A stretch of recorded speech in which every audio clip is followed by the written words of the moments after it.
Hello students. तो आज की वीडियो काफ़ी इंटरेस्टिंग होने वाली है। आज इस वीडियो में हम लोग बात करने जा रहे हैं उन स्टूडेंट्स के बारे में जो जिन्होंने गेट का एग्ज़ाम दे दिया है and they are confused about कि वो किस आईआईटी में अप्लाई करें regarding their GATE MTech programme.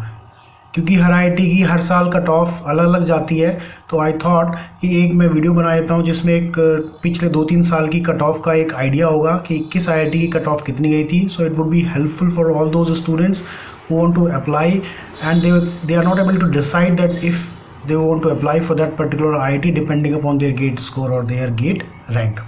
Okay, so let's start.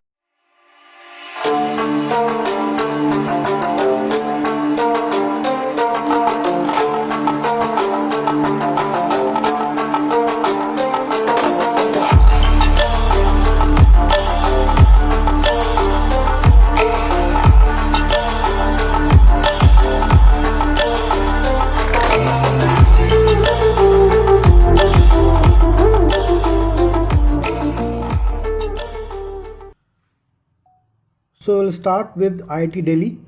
So first of all, one more important thing is every IIT is independent university, so they decide their own cutoff for depending on the students they are taking. Like they have decided IIT Delhi, they run a MTech biomedical program, so they decide the cutoff for MSc students, BTech students and BTech other branches students, because for MTech biomedical BTech electronics students are also eligible. So उन्होंने क्या किया, MSc students के लिए एक अलग cut off निकाली है, BTech biotech के लिए अलग कट ऑफ है और बीटेक अदर स्टूडेंट्स के लिए एक अलग कट ऑफ है। तो उसके बारे में डिस्कस करते हैं। तो 2019 में जो डेटा है हमारे पास, एमएससी का जो कट ऑफ गई थी 2019 में गेट स्कोर की, वो थी 625 जनरल के लिए, और ओबीसी के लिए देखेंगे तो 575 गई थी, और एससी एसटी के लिए अगर आप देखेंगे तो वो 500 गई थी, यानी कि 500 आपका गेट स्कोर होना चाहिए। तो then IIT Delhi will call you for interview. उसके बाद अगर हम बीटेक बायोटेक स्टूडेंट्स की बात करें तो उनकी कट ऑफ भी सिमिलर ही थी, 625 जनरल के लिए, ओबीसी के लिए 575 और एससी एसटी या फिजिकली हैंडीकैप्ड के लिए आपकी 500। उसके बाद बीटेक अदर ब्रांचेज में अगर देखें तो उनकी कट ऑफ थोड़ी गिर गई थी, तो उनकी कट ऑफ थी 550, ओबीसी के लिए या ईडब्ल्यूएस सेक्शन के लिए भी 500 थी, और एससी एसटी के लिए या फिजिकली हैंडीकैप्ड के लिए आपकी 450 थी। ठीक है, तो अगर हम उसके बाद और बात करें आईआईटी मद्रास की, अगर हम बात करें तो आईआईटी मद्रास जहाँ पे एमटेक बायो प्रोसेस का प्रोग्राम चलता है, तो 2020 की जो उनकी जनरल की कट ऑफ थी वो तो 695, 2019 में 711, 2018 में 676। Okay, and for OBC and EWS section 549 थी 2020 में, 2019 में 511 थी, 2018 में 591।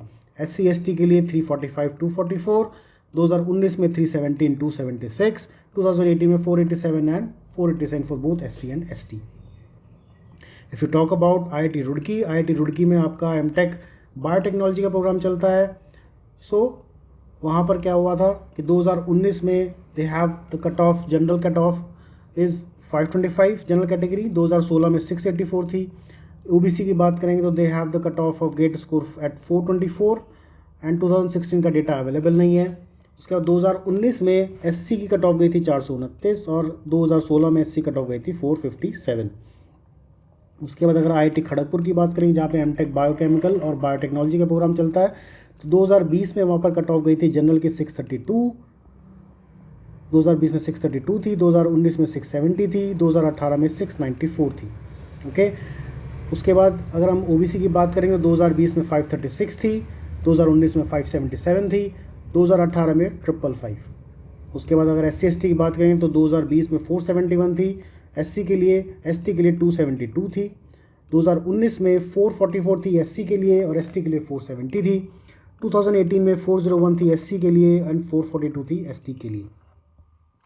उसके बाद आईआईटी हैदराबाद की हम बात करें जहाँ पे मेडिकल बायोटेक का प्रोग्राम चलता है, तो 2020 में जनरल की कट ऑफ थी वहाँ पर 602, 2019 में 552, 2018 में 564, ओबीसी के लिए 2020 में 594, 2019 में 490, 2018 में 487। उसके बाद अगर हम एससी एसटी की बात करें तो 2020 में 325 थी, 2019 में 747 थी और 2018 में 388 थी। एनआईटी मंडी की अगर हम बात करें जहाँ पे एमटेक बायोटेक्नोलॉजी का प्रोग्राम चलता है, तो 2020 में वहाँ पे जनरल की कट ऑफ थी 544, 2019 में 526 और 2016 में 552। ओबीसी की बात करें तो 388, 284 एंड 2016 में आपकी गई थी 240, एससी के लिए 247, 408 एंड 2016 में उनकी गई थी 223. So अभी तक I have only the information for these many colleges. I am trying to get more information about other NITs and other IITs. As soon as they are available, I'll make a video for them as well. So this video would be helpful for all those students who want to apply to the different colleges based on their GATE score and they are not able to afford to fill the all the forms for all the IITs. My suggestion would be, if you can afford, then you should fill all the forms, all the application form for all the IITs, because कुछ पता नहीं चलता है, हर बार ऊपर नीचे कुछ ना कुछ हो जाता है. तो depending upon your luck, you may or may not miss a chance to get into an IIT. So my suggestion would be, if you can afford, then fill all the application forms. But if you are not able to fill all the application form, then do watch this video.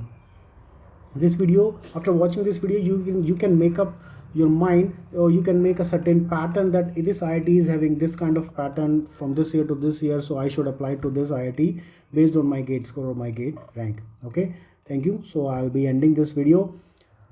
Just a small request for all those viewers who are new to my channel, please subscribe, because I'll be bringing more GATE, CSIR-NET exam, competitive exam related information on this channel.